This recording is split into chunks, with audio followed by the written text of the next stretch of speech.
Xbox has released one of the biggest hits of the year with Call of Duty Black Ops 6, but is it a hit for them?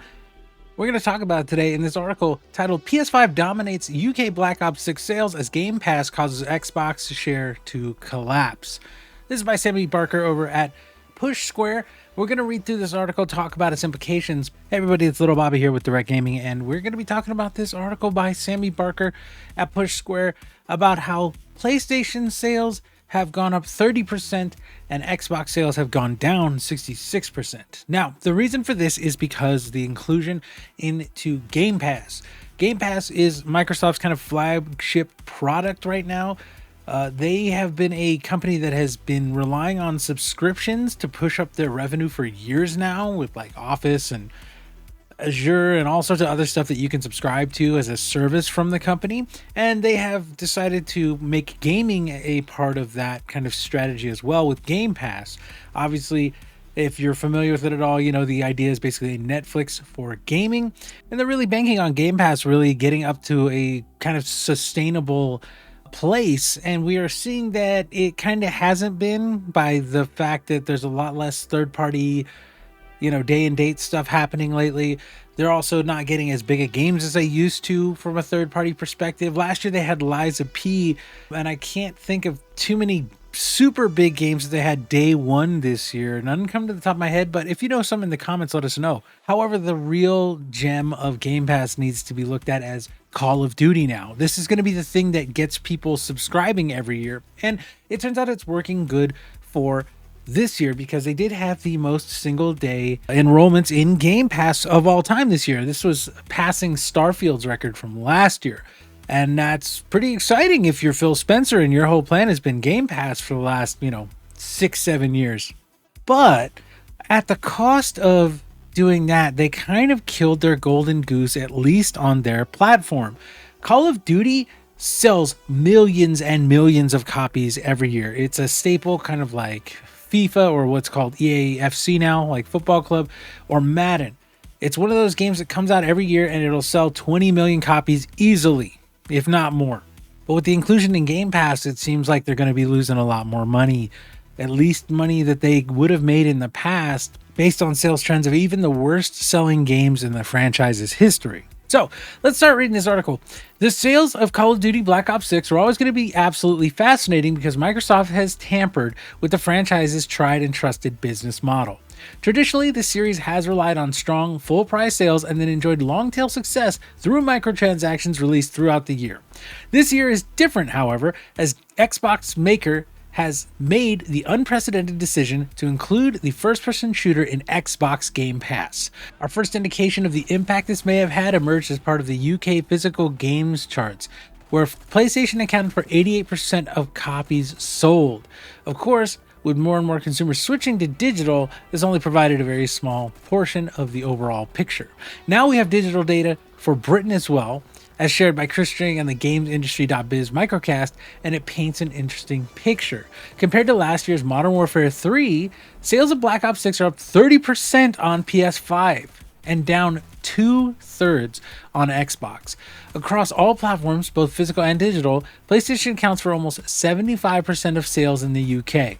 In total, sales of Black Ops 6 are down 15% compared to Modern Warfare 3 and 46% compared to Modern Warfare 2. As Dring notes, it's important to incorporate Modern Warfare 2 into the picture because Modern Warfare 3 reviewed poorly and was generally considered a weak launch for the franchise. It'll be interesting to see whether Xbox Game Pass subscribers have seen a significant uptick as a result of Black Ops 6's inclusion, and whether members stuck through long enough to buy microtransactions. Either way, with PlayStation accounting for close to 75% of the total sales, and its share actually increasing despite the platform losing marketing rights, Sony will see those results as an enormous win. We'll now await further information from America and the rest of Europe to see what happened there. So the really interesting thing about this is that they do talk about Modern Warfare 3 sales, and this is what I mentioned, having like weaker entries or more poorly performing entries into the franchise. Modern Warfare 3 was reviewed very, very poorly. I believe it was in the 50s. There was a lot of reused assets. They basically made the campaign out of like the open world Warzone area and tried to just slap together something, likely as a way to make the Activision shareholders, before the acquisition went through, the most amount of money possible with a last-ditch thrown together entry into the franchise. But comparing to Modern Warfare 2, we still see going down 46%. And this is one of those things I've said for a long time. Call of Duty has been around like 20 years, and I don't think it's going to last much longer, especially with how Microsoft does kind of treat their IP and their game studios. We've already seen a ton of losses through Activision this year. I think it's totaling something like 2,500. So it's about a quarter of the employees that Activision have been let go. So seeing this and seeing the sales go down so much, we have to assume that a lot of the people who are checking the game out, because they did say it's the #1 game in terms of hours played, in terms of matches played, all that, we have to assume that those people probably already had Game Pass, and they're like, hey, well, I've got Game Pass and new Call of Duty's out. I used to play Call of Duty back in the day. I'll check it out. One of the other interesting things they bring up in this article is how many of these people are going to stick around for microtransactions. And that's actually a thing I'm really curious about, because if these people who do have Game Pass decide to stick around and they start buying microtransactions, then this may have all been worth it for Microsoft. We just have to really see how this is going to play out.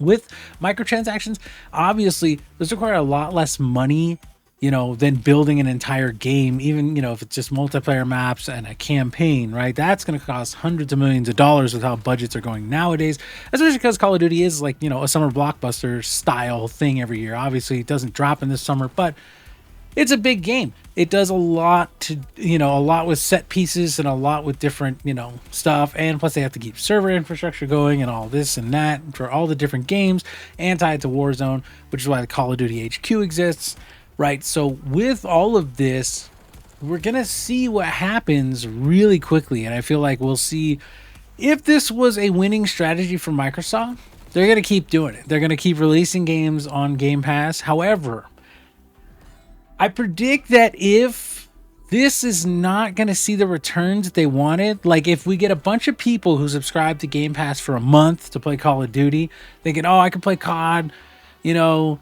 with my friends for, a month, and then when they all get tired of it, I'll just uninstall and get rid of Game Pass. Then Microsoft is losing out on tons of money, especially if you're a person like me and you buy your Xbox Game Pass a third party, right? I buy mine from CD Keys, so I pay like half of what they ask for Ultimate. So they're not getting a ton of money from some people, and I know a lot of people, like I know at least 3 or 4 of my friends who do the same thing. It's just, how much money are they going to lose? Like, we're already starting to see that on their console, which was one of the things that I saw a lot of Xbox fans saying, yeah, well, they're going to have to pay 30% to Sony, but if they sell a ton of copies on Xbox and on PC, then they're going to keep 100% of that, which they're not, because, most people on PC buy from Steam. And now we're seeing on Xbox, it's gone down 66%. That is 2/3. If that 2/3 continues to go down, right? If less people buy it in the long tail because they're on Game Pass, they might have bought it in a month or two. Like if there was a sale for Black Friday and it was $10 off, they might have bought it.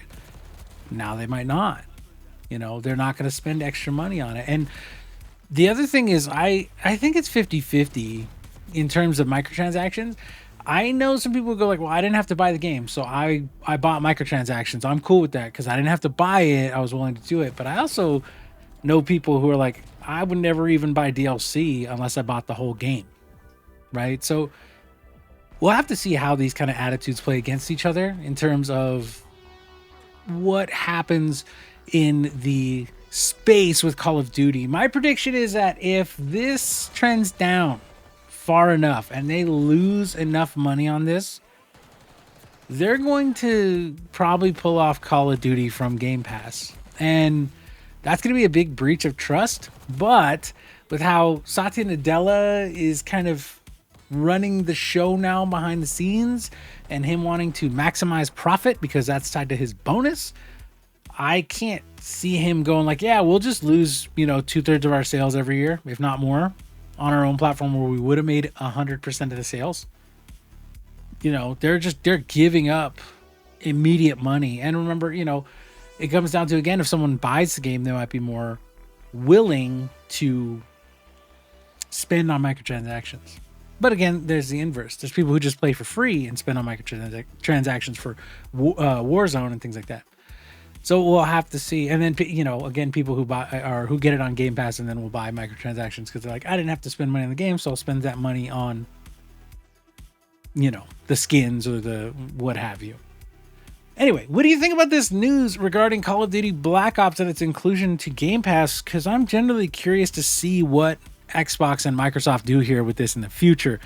If they decide to keep it going, they might raise the price of Game Pass again after this year, because that's a lot of money to lose. I mean, you know, we know Sony, so like if they sell 20 million copies and Sony sells 50% of them, right? That's 10 million. And let's say Xbox sells, even if they sell the third most and it's like 4 million to 6 million on Steam. Let's say if they sold 20 million in a year, losing 2/3 of 4 million sales at $70. That's losing, you know, let's say 2.5 million sales, right? And multiply that by 70. That's a $200 million almost that they lost. That is just not going to their pocket anymore. So we'll see if people spend a ton on microtransactions, and if those people who did sign up in record numbers stay on Game Pass, then it will have been a gamble that would have been worth it, in my opinion. If all of a sudden with the inclusion of Call of Duty, they went from, what was it, like 33 million or something that they had, they jumped up to like 42, and now they can stay there, that would be really great. But we'll have to see. So let us know what you think of this news. I'm Little Bobby here again with Direct Gaming. And if you enjoyed this video, discussions about Black Ops 6, and, you know, want to talk to us further, remember, we're always here. Leave a like, subscribe. We'll be here. I do want to thank you for watching today, and I hope to see you soon.